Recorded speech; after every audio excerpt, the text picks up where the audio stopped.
नमस्कार, मी राहुल कुलकर्णी. एबीपी माझामध्ये जगभरातल्या सर्व प्रेक्षकांचं स्वागत आहे. कोणाच्याही राजकीय निष्ठेवरती आम्हाला कुठलंही प्रश्नचिन्ह उभा करायचं नाही आहे, परंतु सध्याचं चित्र स्पष्ट नसल्यामुळं आज राष्ट्रवादी काँग्रेसमध्ये जो महत्त्वाचा दिवस ठरेल, तर त्या दिवसामध्ये सर्वात महत्त्वाचा प्रश्न काय असेल तर कोण कोणाबरोबर आहे आणि ते का त्यांच्याबरोबर आहे. कारण श्री शरद पवार यांच्याबरोबर कोण आमदार आणि खासदार आहेत, श्री अजित पवार यांच्याबरोबर कोण आमदार आणि खासदार आहेत, यावरूनच या पक्षामध्ये जे शिवसेनेमध्ये झालं तसं होणार आहे का हे ठरेल. म्हणजे त्यांचे जे काही 53-54 आमदार आहेत त्यापैकी किमान 36 जण श्री अजित पवार यांच्याबरोबर असतील, तर ते काल पत्रकार परिषदेत म्हणाले त्याप्रमाणे राष्ट्रवादी काँग्रेस हा त्यांचा पक्ष ठरू शकतो. कारण शिवसेनेसंदर्भातलं निवडणूक आयोगाचं जे वर्डिक्ट आहे, जे निकालपत्र आहे, ते निकालपत्र हे त्यांच्यासाठी पूरक ठरेल. आज श्री शरद पवार हे कराडला जाणार आहेत. तिथे स्वर्गीय यशवंतराव चव्हाण यांची समाधी आहे.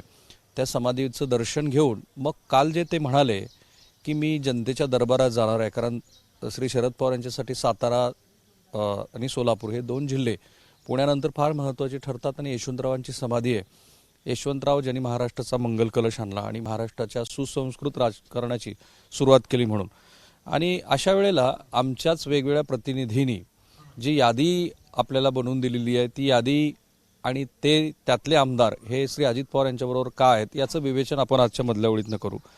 एक तर श्री छगन भुजबळ आहेत.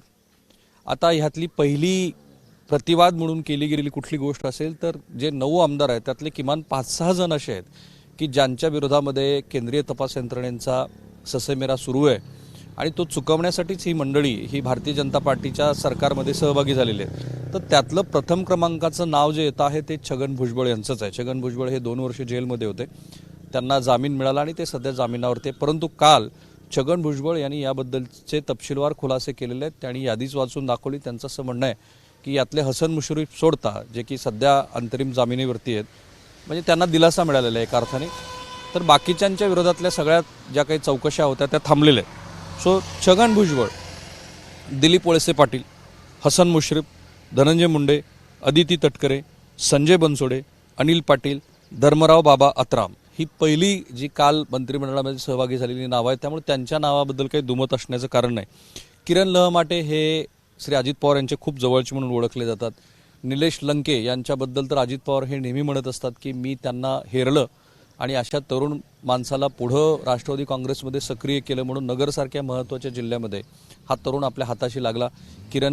निलेश लंके हे कोविड काळामध्ये त्यांच्या कामामुळे प्रसिद्धीच्या झोतात आलेले होते.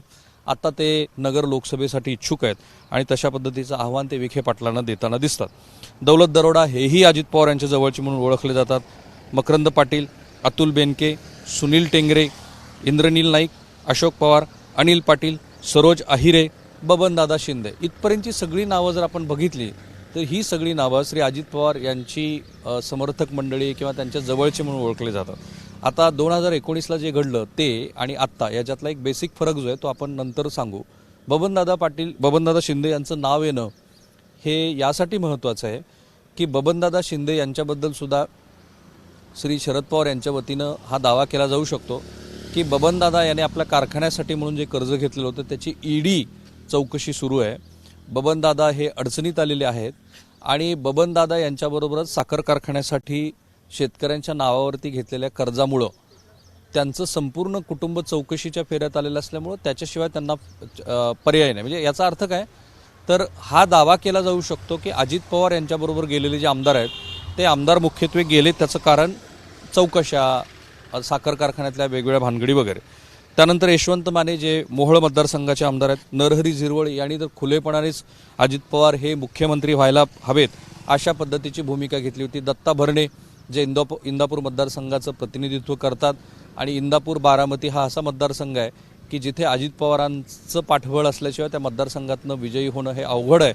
अशा दत्ता भरणे यांना की जे स्वतः धनगर समाजाचे आहेत त्यांना बळ देण्याचं काम हे सातत्यानं अजित पवार यांनी केलं होतं. शेखर निकम आहेत, दीपक चव्हाण आहेत, राजेंद्र कोरमोरे आहेत आणि नितीन पवार आहेत. आता ही झाली विधानसभेतली आमदारांची संख्या. पण ही सगळी आमदारांची संख्या जे मंत्री आहेत आणि स्वतः अजित पवार हे सगळे पकडले तर हा आकडा होतो 27. म्हणजे 53 पैकी ते जे 36 आमदारांचं बळ त्यांना हवं आहे ते बळ अद्याप तरी त्यांना मिळालेलं नाही आहे या आकडेवारीनुसार. अर्थात आणखी काही आमदारांच्या भूमिका ह्या स्पष्ट होणं बाकी आहे. आणि आपण पुन्हा एकदा सांगायला हवं की कोणाच्याही राजकीय निष्ठेवरती आम्ही प्रश्नचिन्ह उपस्थित करत नाही आहोत. सध्याचं चित्रच असं आहे की या चित्रामध्ये किमान तपशील जे आमच्या वेगवेगळ्या प्रतिनिधींनी उपलब्ध करून दिले ते महाराष्ट्राला सांगणं.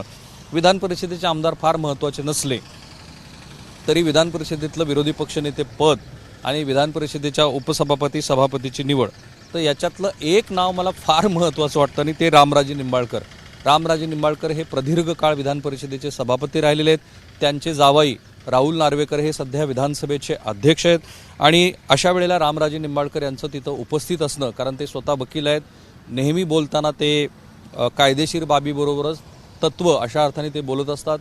आणि त्यांच्यासह अपक्ष आमदारांनी 1995 सालच्या युती सरकारला पाठिंबा दिलेला होता आणि त्या पाठिंब्याच्या बळावरती आपल्या मतदारसंघामध्ये आपण पाणी कसं आणलं हे सातत्यानं सांगत असतात. कृष्णा विकास खोरे हा प्रकल्प आपल्यामुळेच झाला अशा पद्धतीची त्यांची मांडणी असते.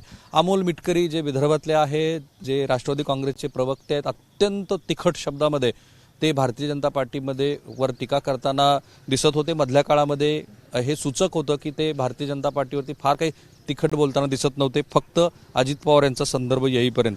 शशिकांत शिंदे हे नाव महत्त्वाचं आहे. शशिकांत शिंदे हे सातारा जिल्ह्यातले, ज्या सातारा जिल्ह्यानं ती जी भर पावसातली शेवटची शरद पवारांच्या प्रचाराची सभा आणि सातारा जिल्ह्यांचं पवारांशी असलेलं नातं, तर तिथं शशिकांत शिंदे यांचं अजित पवारांबरोबर जाणं महत्त्वाचं आहे. खासदार कोण कोण आहेत? श्री सुनील तटकरे, अमोल कोल्हे, प्रफुल्ल पटेल. प्रफुल्ल पटेल हे फार इंटरेस्टिंग नाव आहे, कारण सुनील तटकरे, अमोल कोल्हे हे अजित पवार यांचे खंदे समर्थक मानले जातात. मधल्या काळामध्ये अमोल कोल्हे आणि जयंत पाटील यांच्याबद्दल ते मुख्यमंत्री व्हावेत असं सांगलीमध्ये जाऊन केलेलं वक्तव्य, यामुळे ते अजित पवारांच्यापासून थोडेसे दूर गेलेत की काय, किंवा ते निवडणूक तरी लढणार आहेत की नाही अशा पद्धतीची चर्चा असताना अमोल कोल्हे, प्रफुल्ल पटेल त्यांचे वडील काँग्रेसच्या राजकारणामध्ये सक्रिय होते, जे शरद पवार यांच्याबरोबर त्यांनी राजकारण केलंय. आणि नंतर मात्र प्रफुल्ल पटेल यांना सातत्यानं शरद पवार यांनी आमदार खासदार होण्यासाठी बळ दिलं, केंद्रामध्ये मंत्रिपद दिलं. असे प्रफुल्ल पटेल हे आज अजित पवार यांच्याबरोबर आहेत. प्रफुल्ल पटेल यांची दाऊद इब्राहिम यांच्याशी संबंधित असलेल्या काही मंडळींशी आर्थिक व्यवहार केल्यामुळं ईडी चौकशी सध्या सुरू आहे आणि त्यांची संपत्ती जप्त केलेली आहे. आता खरा भाग आहे तो शरद पवार यांच्याबरोबरचे आमदार कोण. आता याला तात्विक बैठक दिली जाईल. अर्थात तिथे राजकीय पर्याय नसणं हा भाग किती आहे हा प्रेक्षकावरती आपण सोडूया. जयंत पाटील, सुप्रिया सुळे आणि शरद पवार अशा पद्धतीचा एक गट होता. आत्तापर्यंत शरद पवार यांचं गट म्हणून असं नाव येत नव्हतं, परंतु जयंत पाटील यांना प्रदेशाध्यक्ष केल्यानंतर ज्या पद्धतीनं राष्ट्रवादी काँग्रेसमध्ये पक्ष पातळीवरच्या नियुक्त्या सुरू होत्या, त्यातनंच ती नाराजी वाढत गेली. आणि मग जयंत पाटील हे प्रदेशाध्यक्ष असून सुद्धा पक्षाचा विस्तार कसा झाला नाही याबद्दलचं पहिलं जाहीर वक्तव्य करून आपल्या नाराजीची उघडपणे चर्चा घडवून आणायला अजित पवार यांनी मदत केली. त्यांनी जयंत पाटील हे प्रदेशाध्यक्ष झाल्यानंतर सुद्धा पश्चिम महाराष्ट्राच्या बाहेर हा कसा पक्ष वाढला नाही हे सांगितलं. जयंत पाटील, जितेंद्र आव्हाड, रोहित पवार यांच्याकडं पुढचा प्रादेशिक पातळीवरचा चेहरा म्हणजे महाराष्ट्रातला पवार कुटुंबातला पुढचा चेहरा म्हणून रोहित पवार यांच्याकडे बघितलं जातं. राजेश टोपेबद्दल आत्ता ठामपणे आपल्याला काही सांगता येणार नाही. पुन्हा सांगतो मी की राजेश टोपे किंवा तत्सम कोणाच्याही राजकीय निष्ठेबद्दल आपल्याला बोलायचं नाहीये किंवा त्यांचं तत्व म्हणून ते काय पुढे भूमिका घेतील त्याच्याबद्दल बोलायचं नाहीये. पण राजेश टोपे आणि श्री अजित पवार यांचे संबंध खूप चांगले आहेत आणि राजेश टोपे यांनी तेच पोर्टफोलिओ, तेच विभाग सांभाळलेले जे अजित पवार एकेकाळी सांभाळत होते. म्हणजे ऊर्जा विभाग सारखा महत्त्वाचा विभाग त्यांनी सांभाळलेला आहे. प्राजक्त तनपुरे हे जयंत पाटील यांचे जवळचे नातलग आहेत, त्यामुळे ते शरद पवारांच्या गोटात असणं साहजिक होतं. अनिल देशमुख हे महाविकास आघाडीच्या काळात गृहमंत्री होते आणि भारतीय जनता पार्टीने केलेल्या आरोपानंतर ते जेलमध्ये राहिलेले आहेत, त्यामुळे त्यांचा प्रश्नच नाही. नवाब मलिक हे स्वतःच आता जेलमध्ये असल्यामुळे त्यांच्या भूमिकेबद्दल आपल्याला इतक्यात काही सांगता येणार नाही. आर पाटील यांच्या पत्नी, दिवंगत आर पाटील यांच्या पत्नी सुमनताई पाटील याही शरद पवार यांच्याबरोबर आहेत. सुनील भुसारा, संदीप क्षीरसागरबद्दल मला फार इंटरेस्टिंग वाटतं की संदीप क्षीरसागर हे अजित पवार यांच्या अत्यंत जवळचे मानले जात होते, परंतु काल त्यांनी एक फोटो ट्विट केला आणि त्या फोटोमध्ये त्यांनी हे सांगितलं की मी श्री अजित पवार यांच्याबरोबरच आहे. बाळासाहेब पाटील, चेतन तुपे हे हडपसर मतदारसंघाचे म्हणजे पुणे लोकसभा मतदारसंघातले एक आमदार आहेत. आणि म्हणून अशा वेळेला ही नावं फार महत्त्वाची ठरतात की या नावामुळं पुढं जे काही चित्र तयार होईल ते चित्र महत्त्वाचं असेल. आत्ता या क्षणापर्यंत तरी राष्ट्रवादी काँग्रेसमध्ये अजित पवार यांना स्वतंत्रपणे गट म्हणून मान्यता मिळण्यासाठीची जी 36 आमदारांच्या बळाची गोष्ट असते ती आत्ता होताना दिसत नाही. माझ्या माहितीनुसार कालच्या बैठकीला किमान 30 आमदार उपस्थित होते. दोन गोष्टी होऊ शकतात, सत्ता येणं आणि त्या सत्तेनंतर सत्तेच्या गुटीमुळं जे बळ मिळतं त्या बळाला आकृष्ट झालेले लोक हे अजित पवार यांच्याबरोबर जाऊ शकतात, किंवा जे आज शरद पवार यांनी करायचं ठरवलंय की त्यांनी 9 आमदारांना नोटीस दिली. म्हणजे शरद पवार हे पुन्हा एकदा बरोबर कसं उलटं करतात हे कालही दिसून आलं. त्यांनी कालच्या पत्रकार परिषदेमध्ये आपण कुठलीही न्यायालयीन लढाई लढणार नाही असं सांगितलं. प्रत्यक्षामध्ये रात्री उशिरा झालेल्या पत्रकार परिषदेमध्ये हे जाहीर करण्यात आलं की अजित पवार यांच्यासह 8 जणांना नोटीस बजावण्यात आलेली आहे. त्यामुळं तो एक मानसिक दबाव, कायदेशीर दबाव हा आणण्याचा प्रयत्न केला जाईल. आणि त्यांची जी भाषा आहे की मी जनतेच्या न्यायालयामध्ये जाईल आणि त्याच्या आधीचे त्यांनी जे दाखले दिलेले ते दाखले पाहता आज शरद पवार यांचं कराडला जाणं, तिथून जनमानसामध्ये एक प्रतिमा घडवण्याचा प्रयत्न करणं हे फार महत्त्वाचं ठरेल. फक्त एक गोष्ट आहे की जी गोष्ट नीट स्पष्टपणे समजून घ्यायला हवी. 2019 आणि 2023 मुख्य फरक असा आहे की 2019ला शरद पवार यांनी स्वतःच्या विरोधातला जो राजकीय ॲडव्हर्सरी उभा केला होता, राजकीय विरोधक उभा केला होता तो, आणि आत्ताचा विरोधक याच्यामध्ये मुख्यत्वे फरक आहे. 2019ला जे आमदार जर सुप्रीम कोर्टाचा निवाडा आला नसता तर तो निवाडा गुप्त मतदान पद्धतीचा आला असता तर काय झालं असतं याच्याबद्दलची जी चर्चा आजही कायम आहे. ते आमदार जर श्री अजित पवार यांच्याबरोबर असतील तर ते चित्रही वेगळं आहे. दुसरं, इतक्यात कुठल्याही निवडणुका होणे नाही. जे साताऱ्याच्या सभेआधी ज्या पद्धतीची तोडफोड घडली, ईडीची नोटीस आली, त्या लगोलग त्यानंतर झालेल्या त्या निवडणुका आहेत. आता 2024च्या लोकसभा निवडणुकीला सुद्धा 8-9 महिन्याचा कालावधी आहे आणि विधानसभा निवडणुकीला सुद्धा 15-18 महिन्याचा कालावधी आहे. त्यामुळं ज्याला परसेप्शन आपण म्हणतो, नेरेटिव्ह म्हणतो, ते सेट होण्यासाठी पुरेसा काळ आहे. तो काळ ही मंडळी कशा पद्धतीनं वापरतात त्याच्यावर अवलंबून आहे. दुसरं, कायदेशीर लढाई जर करायची ठरवलीच तर आता त्यातले बहुतेक भाग हे महाराष्ट्राला पाठ झालेले आहेत. त्यामुळे सर्वसाधारण निवाडा काय येऊ शकतो त्याचा आपल्याला अंदाज आहे.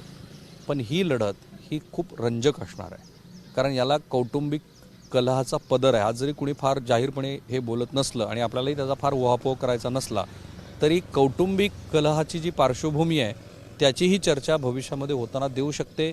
सुप्रिया सुळे यांना या संदर्भातले सातत्यानं प्रश्न विचारले गेलेले आहेत. सो थांबूया आपण इथे.